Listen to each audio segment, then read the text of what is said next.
Yeah, people are beginning to come in now. Good morning or good afternoon to those of you who are joining us. Welcome. We'll just wait for a few more people to come in and then we'll begin.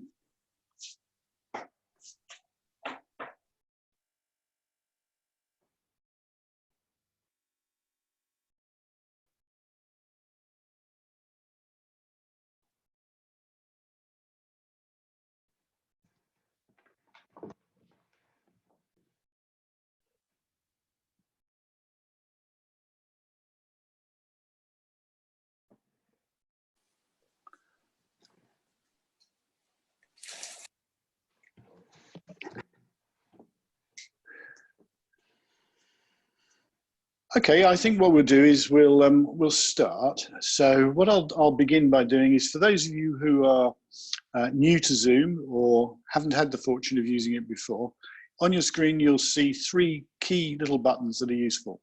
First is the chat button, and it would be great if you want to introduce yourself, say where you come from, because other people then will be able to see that. So if you want to use the chat pane, please start by doing that. Next thing will be interest to you as the presentation moves forward. Stephen's going to give his presentation today and take questions at the end. So if you have any questions for Stephen, you can do these by using the Q&A menu. If you'd like to own your question, please remember what you've asked, because time permitting, I will bring you in live so that you'll be able to also have a follow-up question if you want as well. As we go into the sort of second part where we do open it up, if people want to keep a question and raise their hands, that is the third thing on your screen. So I'm now going to sort of just say that normally Andrew Carpenter introduces events. He's unfortunately unable to join you today, so apologies for his absence. But this forms a series of webinars that we've been running twice weekly for about the last 14 weeks. Topics vary, and today I think we have a really important topic that we have looked at right at the beginning, and Stephen has come back to update us. So I'm going to now hand over to Stephen and leave you in his good hands. Over to you, Stephen. Thank you, Howard. Good morning, everybody. I'm going to share my screen. Okay. Howard, if you can just tell me if you can A, hear me okay, and B, see the slides. Both are fine. Please carry on. Fantastic. Okay, thank you. Well, good morning, everyone. I'm Steve Haynes. I'm the head of program for Mates in Mind. For those of you that we haven't met previously, back in April, Howard and Andrew invited me along to talk about some of the early impact of COVID lockdown on worker wellbeing across construction, which highlights some key areas. And here we're going to talk a bit about where we're going now as we start to adapt to the new norm. And in fact, we're going to do something slightly different. In fact, what you're going to be what we're going to do over the next sort of 40 minutes or so is actually talk a little bit about the start of what are the key considerations we need to be thinking of as organizations. But importantly, what we're also going to do is actually talk about this from an employee perspective. So almost a live demonstration, if you like, of a sort of good sort of toolbox talk type content, or an employee engagement type talk around looking out for ourselves. So this whole basic principle of psychological first aid, or looking out for ourselves, looking out for our co-workers. What does that look like in the workplace as we go forward? So we're going to talk a little bit to begin with about where we've gone, where we're going, and importantly, then we're going to move into an actual live example of some of the sessions that we're now delivering quite widely all across construction. And like Howard said, if there's any questions, we'll cover those off at the end. So I'm not going to see your questions during the talk, but I'll see those at the end. Okay, so let's get started. Let's introduce the piece. Let's think first and foremost about the way in which organizations have addressed mental health and well-being historically, what the current context has meant, and how best do we adapt as we go forward. We have a model which is based on a variety of different evidence-based approaches, which I won't bore you with for the purposes of the next sort of 30, 40 minutes, but we'll sort of reiterate, A, the simplicity, but B, the importance So few approaches to addressing mental health in workplaces are based on actually understanding, our own business. A lot of our focus has tended to be on providing support interventions. So making sure we've got helplines in place, EAPs, signposting, things like construction industry helpline, making sure we've got occupational health where needed. All of those are really important tertiary interventions, but our focus has actually got to be on the tools at hand. So our people at hand, people on the ground, because we can never assume that if someone is struggling, they're going to raise their hand. We know if we look at help-seeking behaviors of just human beings, generally speaking, when it comes to our mental health, we will reach out to different people at different stages. And it might be that I reach out for help straight away because I've been there before. I've recognized some of these symptoms. I'm starting to feel whatever those signs might be for me. I might feel more anxious, more nervous, more isolated, more lonely, whatever that might be for me. And then I'm reaching out for help. And I might go and talk to someone that's close to me. It might be that I go and talk to Dave, who I work with very closely at work, and actually we've got a good, strong relationship. I feel comfortable doing that. It might be the first person I go to is actually, I'm going to call the GP, I'm going to go to my GP, or I'm going to call the construction industry helpline. But different people will raise their hands with different ways. And of course, a high proportion of people still will not reach out. So importantly, we've got to think about, from an organizational perspective, what are the needs of our business? So right now, we want to be thinking about what are the issues on the ground? What are we seeing and what are we hearing amongst our teams on the ground? Because of course, COVID lockdown is having a tremendous impact, and we'll explore that a little bit in the employee example in just a minute. So from an organizational perspective, both now and in the future, we've got to be thinking about assessment. Looking at our organization, looking at what do we do right, what's good about the policies, procedures, practices we've got, and are they effectively adopted, and also what do our people tell us, whether we do the HSE mandated stress risk assessments, whether we're doing focus groups, whether we're building this into one-to-one stress risk assessments with our teams when they return to work, whatever that might be. So what are these two elements telling us? So having a good, clear understanding of our business on an ongoing basis is critical. Making sure that what we build for our business is relevant to our business as well. Rather than, the amount of times I had calls with organizations over the last 6 months where a company would have called me up and say, Steve, you love the work you guys do at Mates in Mind. We really like a resilience program. Can you build us a resilience training program? Or could you build us a line manager education program? Usually the first question, if that was your approach to me, usually the first question I will ask you is why? Do you know the need? Do you understand the need? Because of course we can help you to understand that need, but first and foremost, we want to recognize, so many organizations will put in place interventions without necessarily fully understanding it. Mental health first aid models are a good example. In fact, they're probably one of those, they're falling into that camp of great intervention to put in place if it's thought through, if there's a strong infrastructure around it, if there is a need, if you know that you've got volunteers, people that are comfortable standing up and coming forward doing that, and if you can see where does that psychological first aid model sit in your overall approach. Great. But 9 times out of 10, they don't. We train people up and we let them go, and then we don't support them going forward. So we've got to think things through before we put in place measures. So make sure we've got something. Make sure A, we understand the business. B, we design something relevant, and then make sure we optimize our support channel as well. So look at all the support services we've got. I could be a 5-man company, and I may not have access to anything. But what I do want to make sure is I'm signposting everyone to things like construction industry helpline, to things like fit for work services, for occupational health services, so freely available and accessible stuff. And I want to make sure that me as the business owner knows all about these things. So when I'm having that conversation with some of my team, when I recognize that something might not be quite right, I can have that conversation. So I'm equipped to know how to have that conversation. And I know what my boundaries are. I know, look, I'm a business owner, I'm not a counsellor, but I do know that my role is probably the most important first line of defense. So I can have that conversation, I can listen non-judgmentally, etc. to my team. I can spot, when something's not quite right, and I know when to reach out. So, or I could be a company with 1,000 employees, and I may have multiple support services. I might have an employee assistance program. I might have a whole wide range of mental health first aiders. I might have really robust occupational health. But what I want to be doing there is making sure that all those are joined up and making sure I've got a clear entry point, case management and exit point. So when someone does reach out for help, or when we do signpost someone to the right support services, they're handheld throughout that, and we get the most out of all those suppliers that we work with. And also, making sure I'm monitoring what I'm doing. Do I know that these different interventions are working?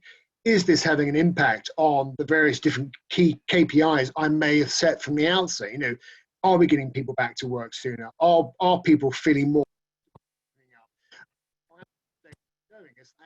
We're talking about mental health than we ever did before, which is great because it means if we're identifying it earlier, we can make sure we're intervening and supporting people.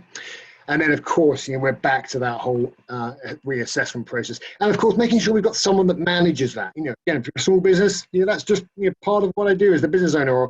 Or if I'm a big business, if I'm a Balfour Beatty of the world, I'm having my dedicated wellbeing lead in place that's managing this overall process and understands all the various factors. Because of course, in terms of looking at and assessing that within my business, I want to be looking at all the various different data sets. I want to look at exit interview data. I want to look at the absence data. I want to look at my EAP data. I want to see what the overall well-being of my business is, because first and foremost, it is about creating an environment where my workers feel safe, secure, and can thrive. Secondly, it's about making sure I've got optimal support in place, that when our people need it, we're providing the best we possibly can do. So we've got to start rethinking addressing mental health in the workplace, and we've got to take a much more holistic approach.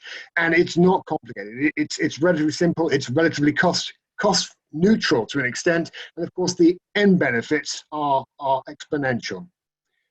And again, coming back to a lot of the work at the moment, if you look at the work of Society of Medicine, the work of the Royal College of Psychiatrists, Mind.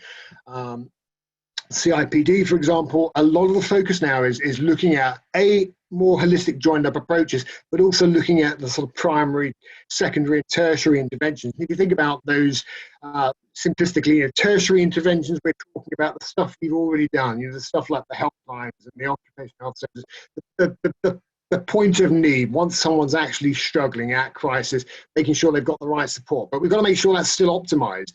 Because otherwise, what's the point? If people aren't using it, if it's not signposting, the amount of times we come across people that have reached out to helplines, but actually the helpline hasn't been able to help them because that person is in such a bad place. The EAP can't help them because they're there to provide short-term solutions-focused counselling. So actually, they're sort of falling off the back end. So then, what happens to that person? How do we make sure support's getting to that individual? Looking at the secondary intervention, so upskilling our people. So the most important people, and we'll explore this as we go through the session, the employee example session shortly. The most important people in your overall program, or your overall mental health and wellbeing program, are actually you. Every employee, every manager, everyone in your business, you are the most critical first line of defense, and you must never forget that. It is absolutely critical you also recognize boundaries, because that's why we have those tertiary interventions. So upskilling people, that secondary piece, upskilling managers to know how to spot issues in teams, how to start and manage those conversations with people are really, really critical, how to support people, how to create supportive environments and sustain them. And then from an organizational perspective, making sure we've got that robust model in place. And then, of course, primary, addressing the primary drivers, which I'm sure goes without saying. It's about identifying, so assessing what are our issues in our business, how well are our people, and then therefore we can put in place the right measures. So HSE have the management standards, which are a great starting place. They focus on work-related stresses. Absolutely fantastic. Look at that. We expand upon that. Build in, the whole person. Recognize that, we don't just suddenly go home from work and we leave our work at home, or vice versa. And particularly now, so recognizing the impact of all factors on our lives, and make sure we're really assessing how well our people are, so we can put in place the right support.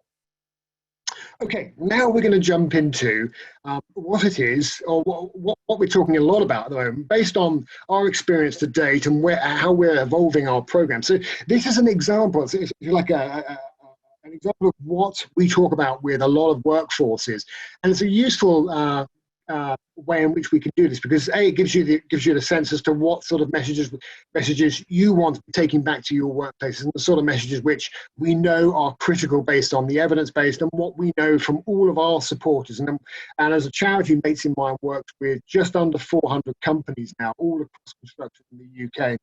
So sit back, relax. Any questions, ask at the end. We're now going to sort of jump straight into one of our sessions. Okay, so I'm not going to introduce myself because I've done that already. But in this next sort of 25, 30 minutes, we're going to explore how we can look after our mental well-being. And we're going to make a clear distinction here. And that is a really key one, that distinction between those people with existing mental health disorders, whether diagnosed or not, as well as the impact of different factors, stresses, traumas have on one's mental well-being. And we're going to dispel a few myths. We're going to explore how the pandemic and lockdowns affecting mental health, and we're going to talk about the important role that each and every one of you play in looking after mental health. Okay, so we all have mental health. I'm not going to say who has mental health because we all have mental health. It's like physical health, it fluctuates all along a spectrum. Mental health issue is anything that impacts the way we think, the way we feel, the way we relate to other people, or the way we behave. And it also includes things like, how nervous we might feel, heartbreak, bereavement, etc., etc. And it can vary from good mental well-being to severely poor mental health problems as well. Some people have diagnosed conditions, some people have no diagnosed conditions. And we could have a diagnosed or existing mental health disorder, but still have good, positive mental well-being. Likewise, we may have no diagnosed mental health disorder, but have poor mental well-being. 1 in 4 people will have, well, according to all the statistics, 1 in 4 people will have a condition or an issue that could be diagnosed under sort of normal diagnostic criteria. But importantly, all of us have a head and all of us have some status of mental health. And that's really, really important to bear in mind. This is not just for those people in the corner that have mental health issues. This is each and every one of us, each and every person in your organization. Simplistically, a mental health problem would be anything when poor mental health continues for a prolonged period. And common mental health disorders, the most common mental health disorders will be depression, anxiety, phobias, obsessive compulsive disorders, and bipolar. Okay. Importantly, also, when we think about our mental health, we're not all the same. Each and every one of us is very, very unique. What goes up in here is very different to what goes on, how, let's say, Howard will relate, engage, respond, react to things in his life compared to mine. So we'll have very, very different mental health statuses. So let's think a bit about what influences our mental health. I'm not going to talk about what causes mental health because we don't really know. No one really fully understands what cause is, but we do know what will influence. The most common model, and it's still widely used today, is the scientist George Engel's model back in '77, the biopsychosocial model. But effectively, what it's talking about is our mental health is affected by factors within these 3 core areas. So biological factors such as my genetic makeup, any physical illness I might have, my age, my gender, etc. Psychological areas such as my strength of my relationships, bereavement I may have had, family history, friendships, and then of course social factors as well, such as isolation, loneliness. And loneliness is one of the biggest drivers of poor well-being across society in the UK and more widely as well. Just because I've got lots of people around me does not necessarily make me immune to loneliness as well. So if we take this example, then take the example of depression, because every single mental health diagnosis disorder will have a corresponding list of biopsychosocial factors which are known, not necessarily to be but are known to be key determinants or drivers or factors found within certain conditions. So with depression, we know some of the most common disorders or factors known to drive depression or influence depression will be things like on a biological perspective, you know, the chemistry, our brain chemistry, our genetic makeup, physical illness. From a psychological perspective, it might be my personality traits. It might be bereavement that I've gone through. It might be I'm under a tremendous amount of stress at work, and social factors, whether that's isolation, the strength of relationships I may have, both family and friends, work colleagues, etc. That's not to say someone with depression will have all of these factors, but these will be a common driver, and there may be, you know, just one or two factors from each different area, but these are the most common. And again, every single disorder diagnosis will have a corresponding list of biopsychosocial factors. So we've got to think about mental health as yes, it is incredibly complex, but it's incredibly unique to each and every one of us. So importantly, we should always understand a frame of reference when we're talking with someone. And we should never judge. We should never judge anyone by our own standards. It might be that, you know, I'm severely affected by the current lockdown, and I work very, very closely with Howard, and Howard is not. And it would be like Howard saying to me, Steve, it's not really affecting me that much. I'm all right. I'm getting through this completely self together. You know, it's completely irrelevant, because Howard has no idea, you know, what my social, my background may be, and what may be leading me to feel the way I'm feeling. So it's not really for Howard to make judgments around that, but it is important for Howard to be supportive and to enforce how I'm feeling. Okay, let's dispel some myths. Okay, all these 4 points here have one thing in common, which I'm sure you could probably guess, in that they're all wrong. And these are probably 4 most common ones that I come across on a regular basis.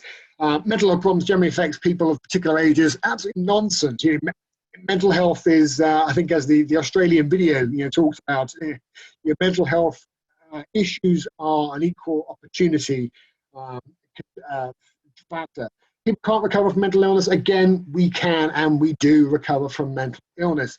And it's usually a combination of treatments as opposed to one necessarily in isolation. It might be talking therapies, it might be psychiatry, it might be medication.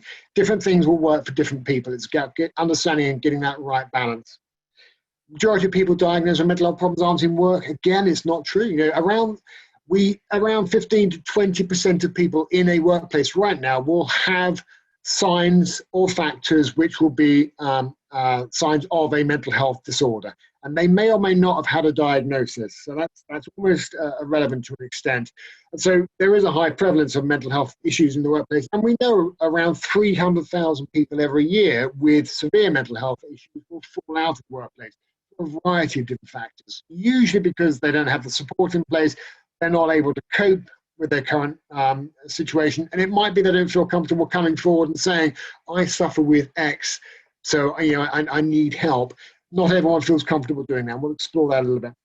Post-traumatic stress disorder only affects people in the military. Again, it's a classic misnomer. You know, PTSD can affect anyone. It's essentially anyone that is exposed to any form of trauma, essentially, can suffer signs of post-traumatic stress symptoms. And importantly, we'll explore a little bit of that at the moment, because of course, the current context, the whole of the world is going through a point of trauma. And we know we're seeing increased levels of acute stress disorders, and we know that unchecked, unsupported, a percentage of those people will go on to develop post-traumatic stress symptoms as well. We saw it with SARS outbreak in 2003, and we see it in a variety of different traumatic events. Okay, one of my favorites, I'm a bit OCD because I'm so neat and tidy.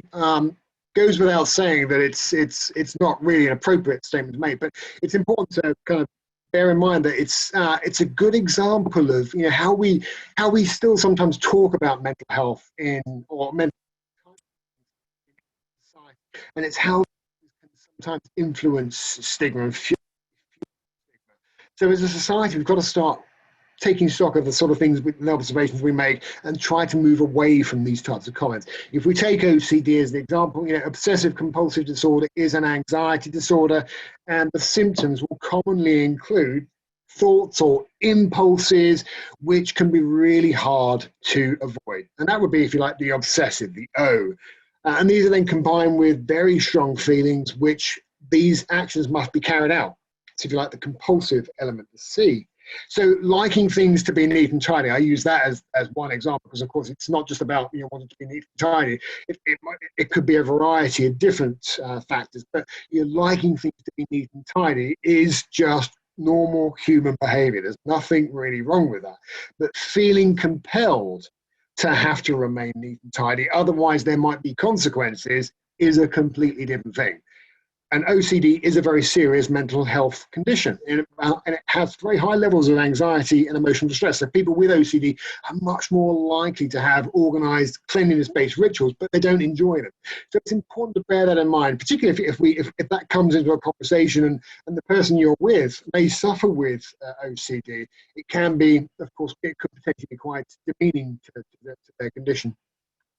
Another favorite of mine is a little bit of stress can be good for you. Absolute nonsense. What we mean here, this is really important, what we mean here is a little bit of pressure. The right amount of pressure, appropriately placed, can be good for us, if I was to get technical about it. And we're not talking about structural stress here, where you've got to have a certain amount of stress in structures. Here we're talking about stress on the human body.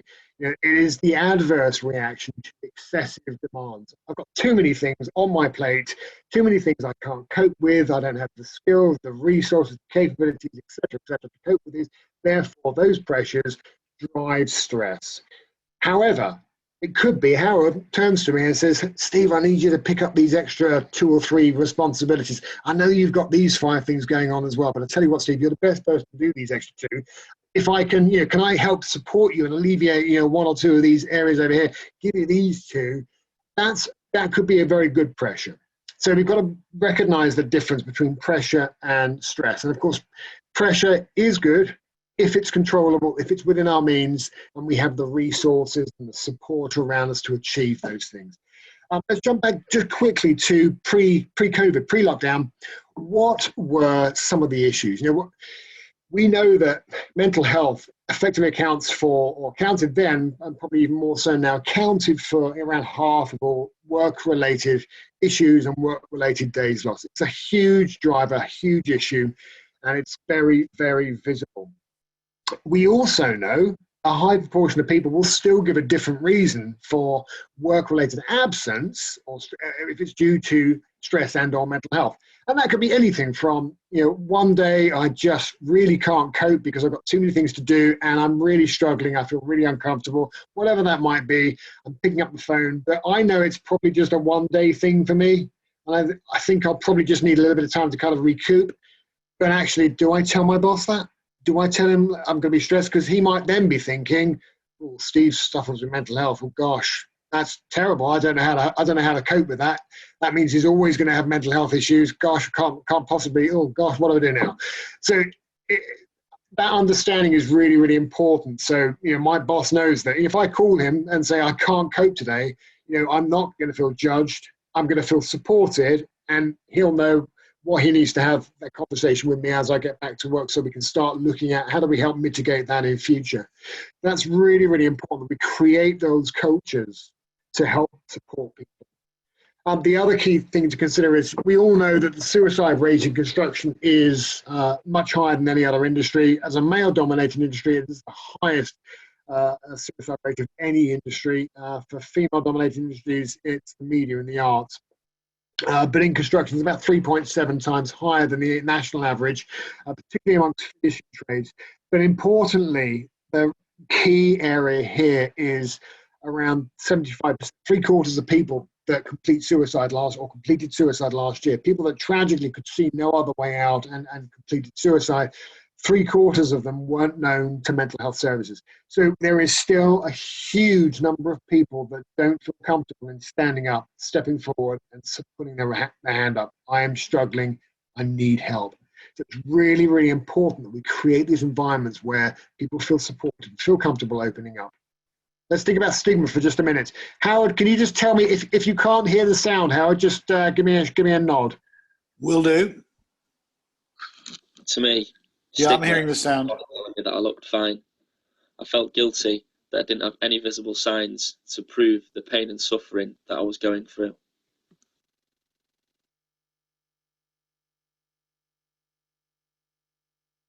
To me, stigma is people who tell me that I don't look like the sort of person who has depression because I go out with my friends and I work really hard and I smile a lot.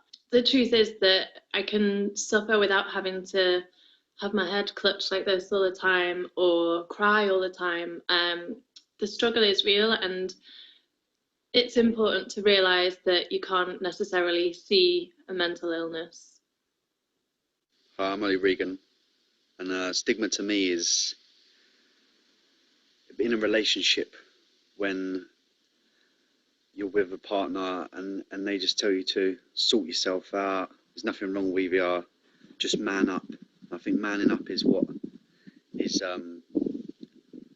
has been the biggest stigma with me, and it's sort of made me not want to show emotions, not want to tell people how I feel, and be the person that I need to be. So that's the stigma that I've faced, and it's changed my life and stopped me doing certain things.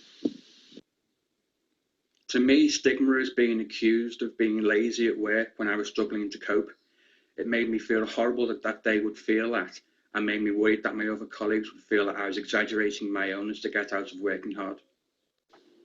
I remember going back to university after a major psychotic episode, and what really struck me was just the silence. If I'd had a back brace or a broken leg, people would probably have said, well, what happened and how are you doing now? The silence really made me feel more ashamed and more isolated. And I remember about a year after I got back, this guy just asking me in conversation why I'd taken a year out, and what that meant. And it was like this huge weight off my back. And from then, it was much, much easier for me to talk, and much, much easier for me to come to terms with what had happened. Always be the person to ask that question, how are you doing?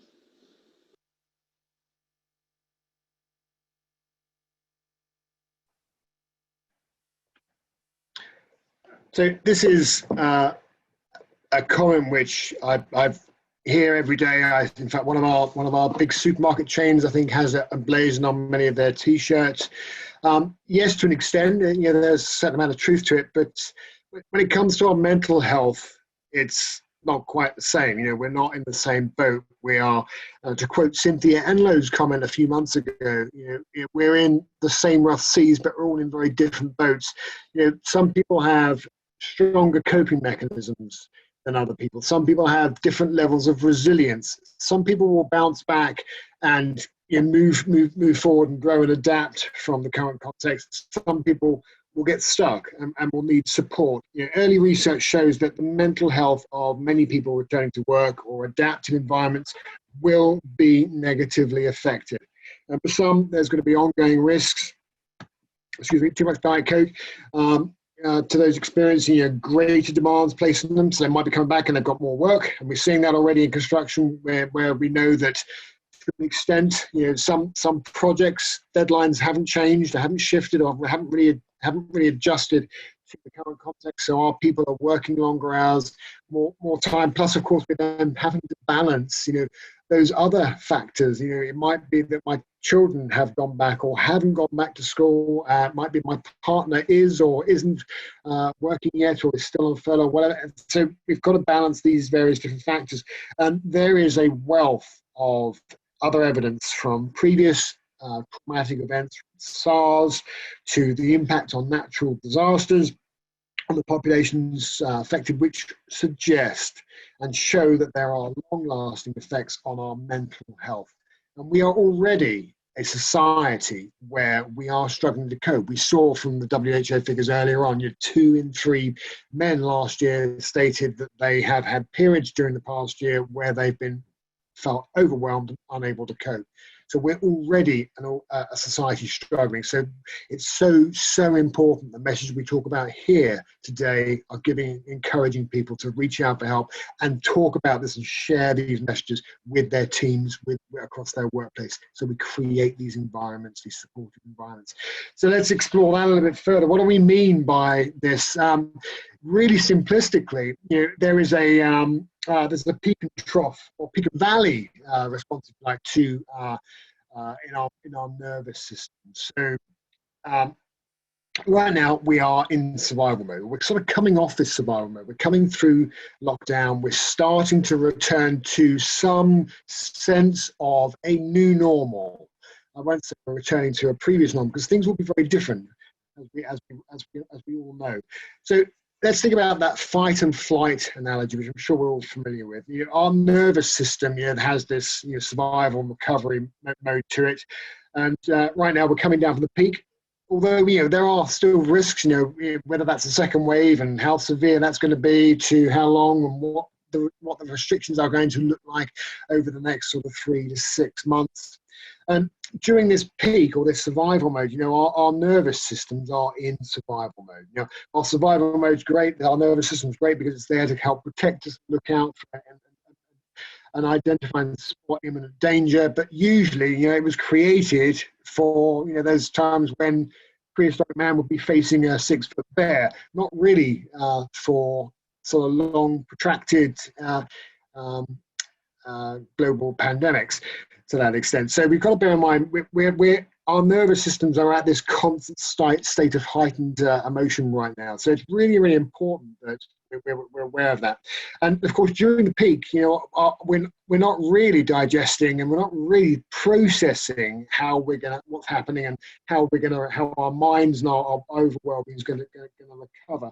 So simplistically, when we're through the pandemic, once we're through lockdown, there's going to be this recovery place where our mental health will start to get back to a new baseline. And I would say that baseline is going to be better for many, maybe potentially worse for others, because of course we're also, bearing in mind, human beings are generally by nature very resilient. So we'll come through this and we will grow as individuals. There'll be a post-traumatic growth off the back of this. So what we're going to find is, though, without support, people will not necessarily find their new baseline as easily as others. Some will come through fine, some will be able to cope and adjust and adapt really well, even without support. Some won't. So it's really, really important we look out for our mates, keep our mates in mind, and we look out for changes and we spot issues and we start those conversations and we signpost to the right support.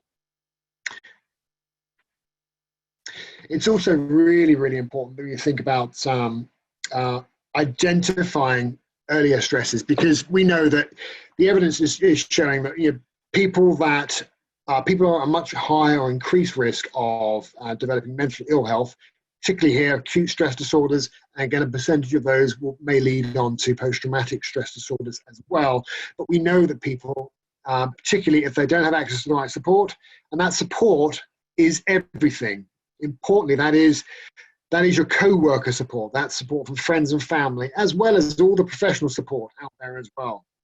Also, people that have particularly faced specific experiences relating to the lockdown or COVID, such as bereavement, such as ill health, relationship issues, or financial difficulties. And of course, the other group of people, which would pretty much encompass everybody, people that are affected through changes to daily routines, whether that's working conditions, whether it's being on furlough, whether it's returning to an office environment for those people that may have been working entirely remotely before.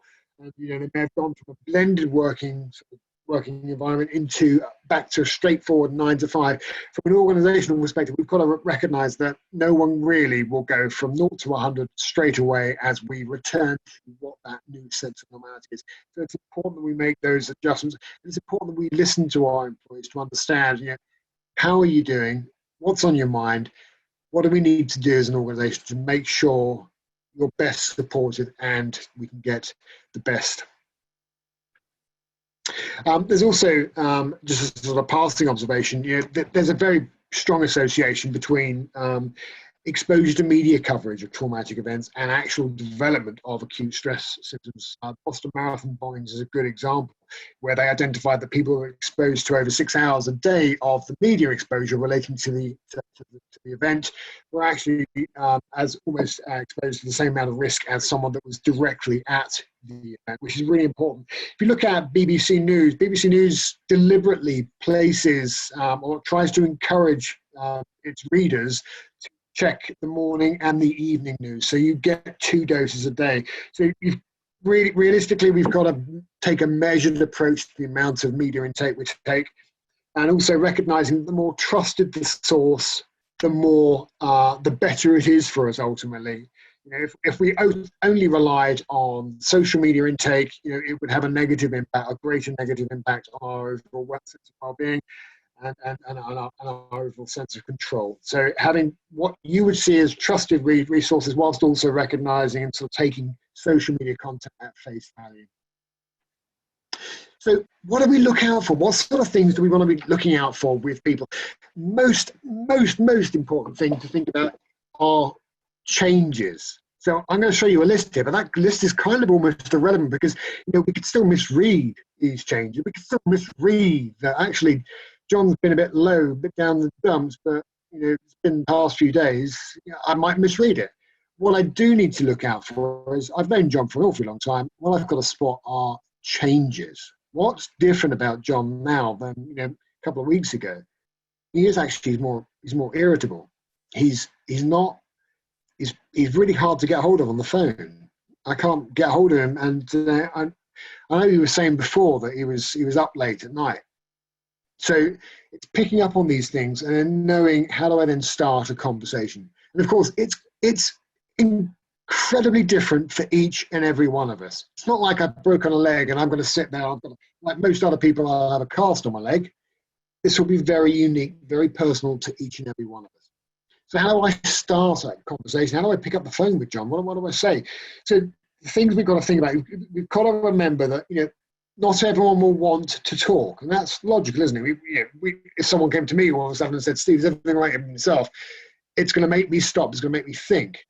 But I may not want to talk right then. But what it has done is that person has set the seed in my thinking. Actually, I haven't been myself, but I hadn't noticed necessarily. And actually, this has given me time to pause. But I don't want to talk now. But it might be that I come back in a couple of days' time. It might be I pick up the phone to that person later on that day. Do you know, thank you for noticing it.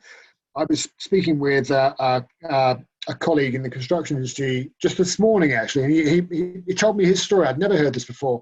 I'm sure he won't feel I'm breaking any confidence in saying so. In 2013, he had a severe, very, very low period in his life and was very close to taking his own life. He hadn't spoken to anyone. He had a wife. He has a wife and 2 children, loving family. On the surface, everything perfect. Hadn't spoken with anyone about what he was going through. I won't go into the details of that, but it was only one person that spotted anything and really identified anything, but they never said anything. It was 2 years later when he, in his own words, he kind of muddled through it, kind of got through it and pulled himself, in his own words, back together. And then ultimately then sought treatment, but it was only then when he started telling his partner. And he had this conversation about a year ago with the same friend that had spotted some signs. That friend said, "Do you know, I knew something wasn't right, and I couldn't put my finger on it. I wanted to, genuinely, I wanted to talk to you, but I had no idea what to say. I didn't know how to say it, and for that, I'm really, really sorry." So often we hear the observation of, "I was only talking to them last week. I can't believe it. They were the life and soul, and poor person, they've taken their own life."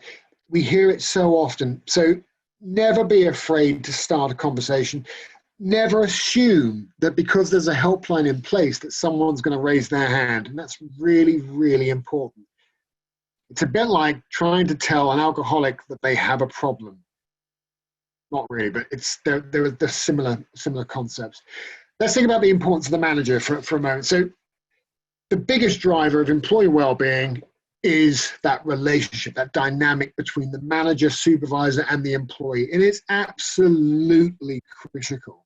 And the role that the manager can have on one's ability to thrive, to feel supported, cannot be underestimated. From a manager's perspective, if we're looking out for others, we've got to focusing on the hows and the whats. Avoid the why. Well, why, Steve, you're feeling like that? It can come across as judgmental. It can come across as always accusatory and undermining. But why would you feel like that?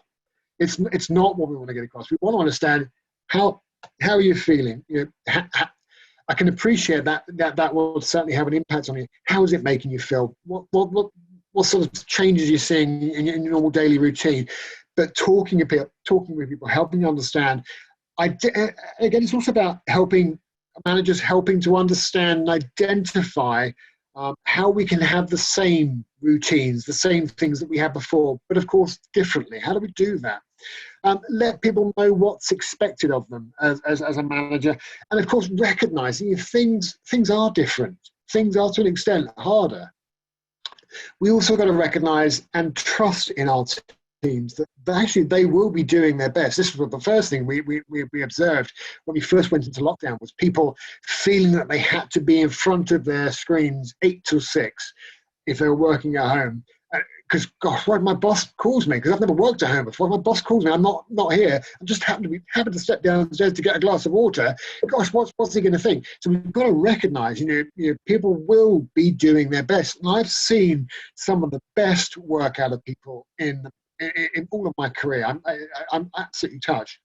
We've also got to recognise that people are and can be very self-critical, and give permission to people to say, actually, absolutely okay to not be 100% perfect. It's absolutely okay, Steve, for you to run a webinar and not be wearing a tie.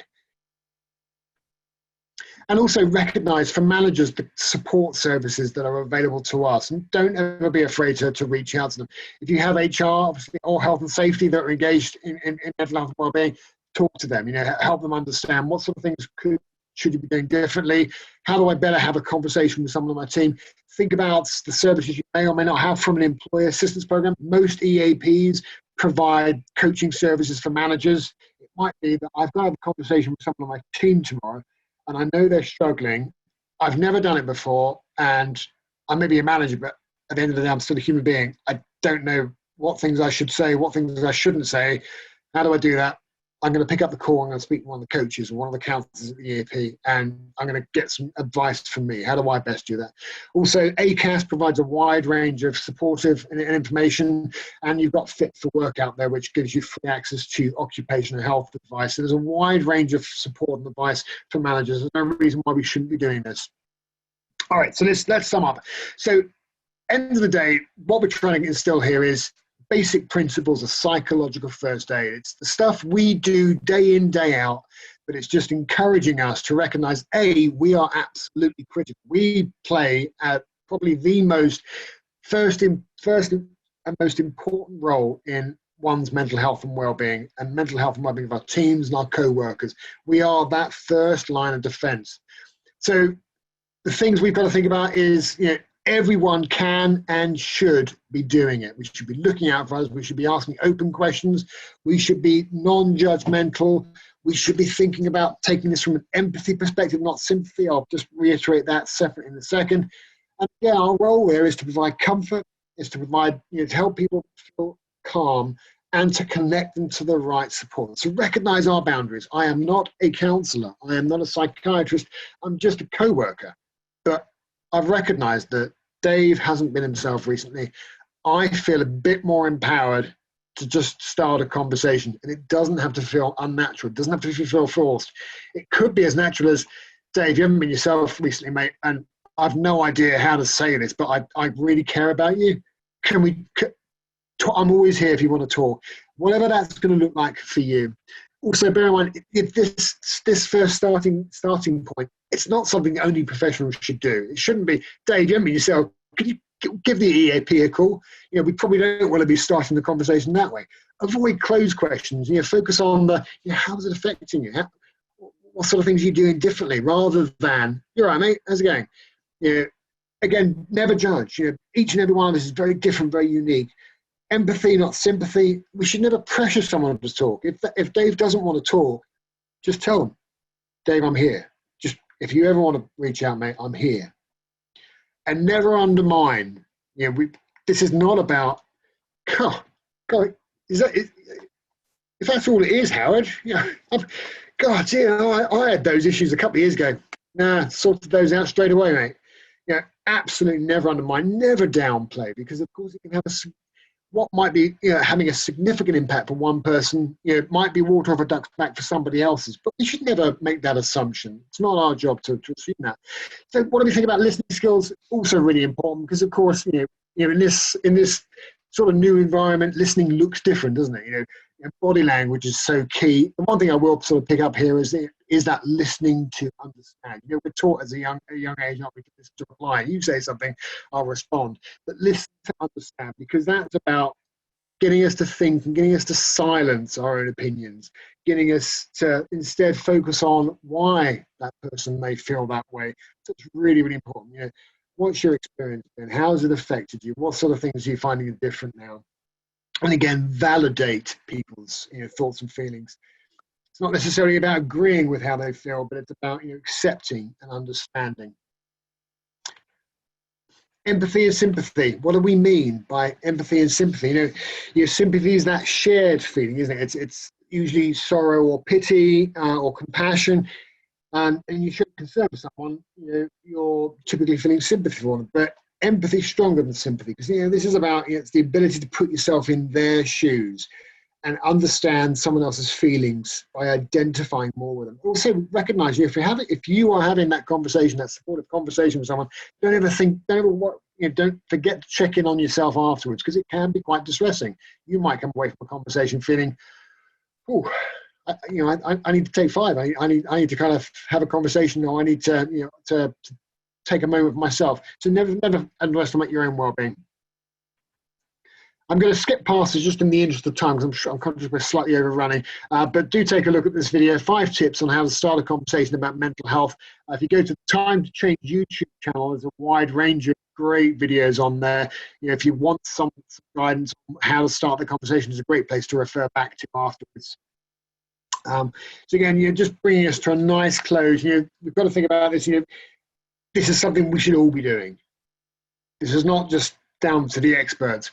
We are that first line of defense. We've got to recognize very few people will actually raise their hand and reach out for help. So we've got to recognize our role is absolutely critical, and recognize that we don't always necessarily spot issues in ourselves. Recognize we're all different. Mental health is incredibly unique to each and every one of us. There might sometimes be no reason why someone may feel some way or a particular way. They may not even be able to contextualize it. They may not know how to contextualize it. And again, when we're having those conversations, we don't always have to have the solution.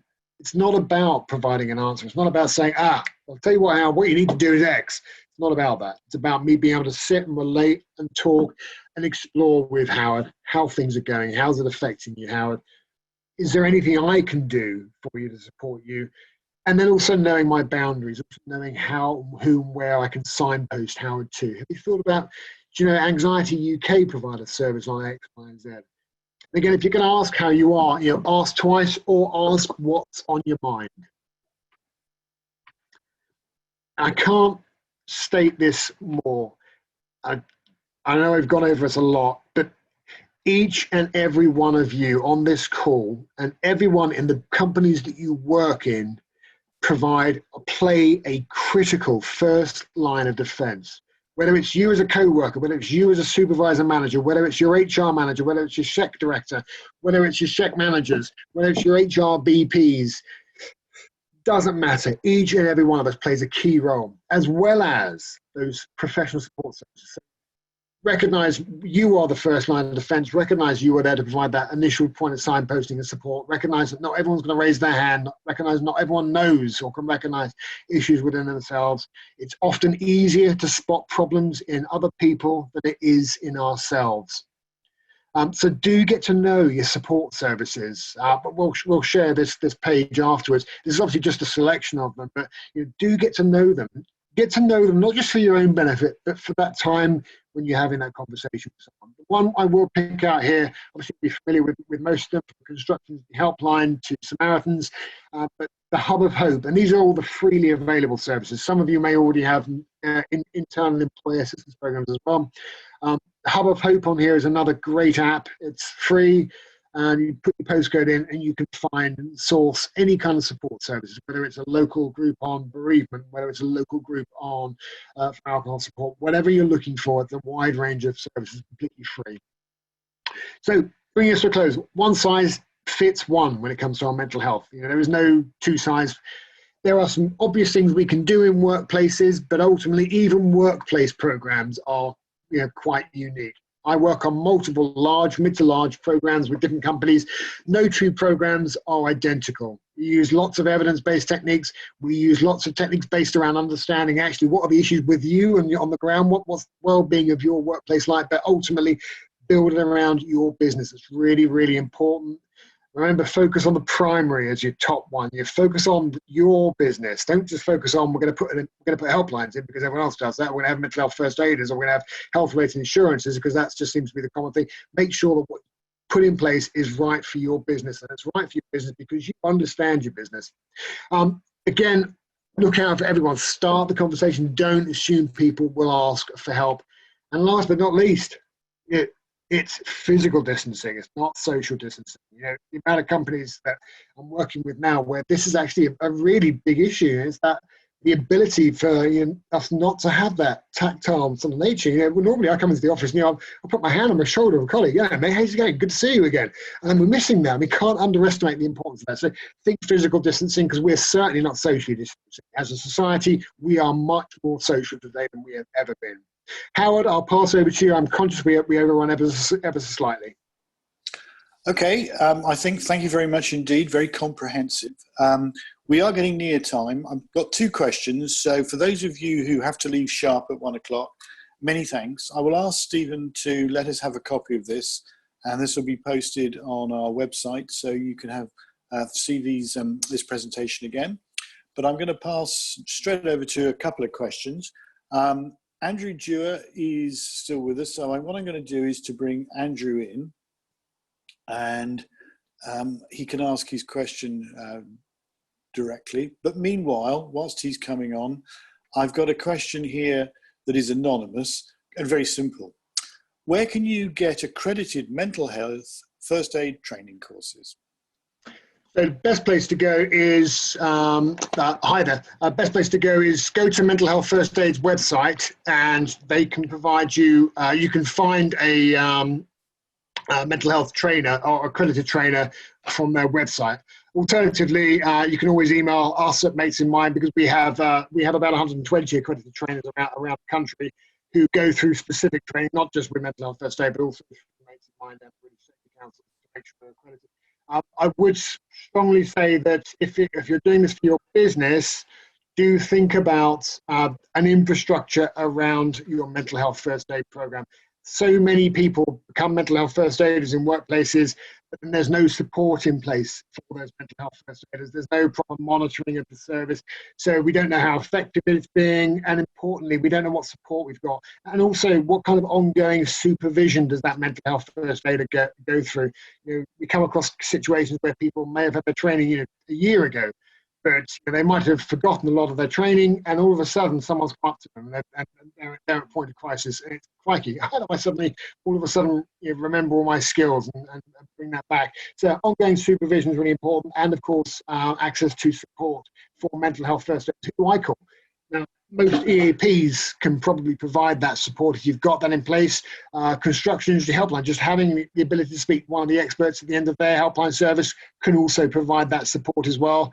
Just say, look, I'm a mental health first aider. I've just had a conversation with someone. I'm distressed. Or it could be I'm a mental health first aider. I need to talk to someone because I've got to speak with someone later on today.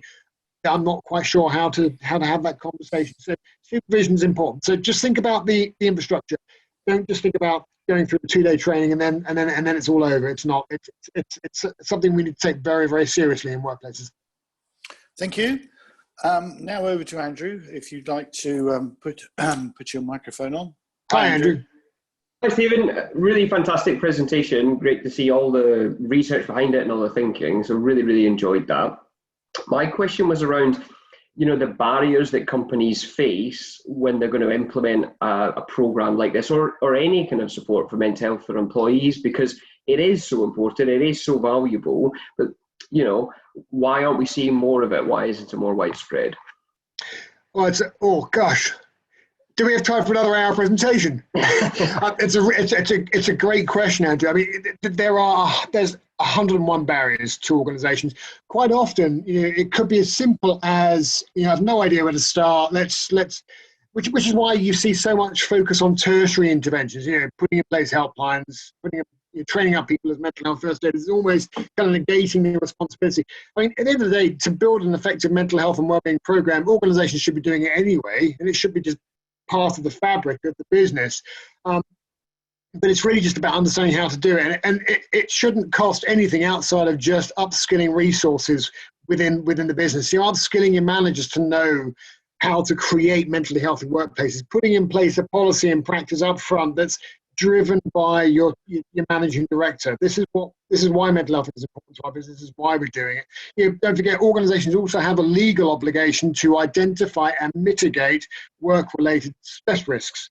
And companies have to do that by law. And the agency is becoming, will be enforcing that a lot more as we go forward. So if there's a business reason, if there's any blocker, that's your starting point. Your second point is actually, this is just good practice, because of course, if our people are thriving at work, we're creating these environments where people can reach out, then of course it has optimal bottom line impact. I'll just close on one observation. One of the questions that is very common when an organization first calls me is, I'll ask them the question, what is it you're trying to address? Because quite often companies will say, look, Steve, could you help us with our mental health program with our business? The first thing I'll normally ask is, what do you want to address? Because that's really interesting, because in some cases, an organization may say, well, we don't do anything at all, and we want to get this right. Great.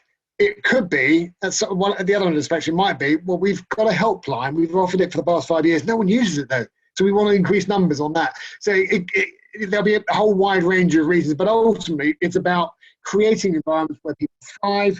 It's about optimizing bottom line performance, because if we're happy and if we're thriving in what we do, our businesses perform, we perform. But equally, it's about making sure we've got optimized support in place for our people. And optimized support in place is not just about having a helpline. Fantastic, thank you. Thank you very much. I think what I'm going to do is thank Stephen on behalf of all of us. And as far as the next session we have is this coming Friday, please go to our website and enroll. Thank you very much for your time. Thank you very much, Stephen, and we'll see you another day. Thanks, Howard. Thank you. Could you please let us have a copy of your presentation? Of course. It might be best to send it as a PDF,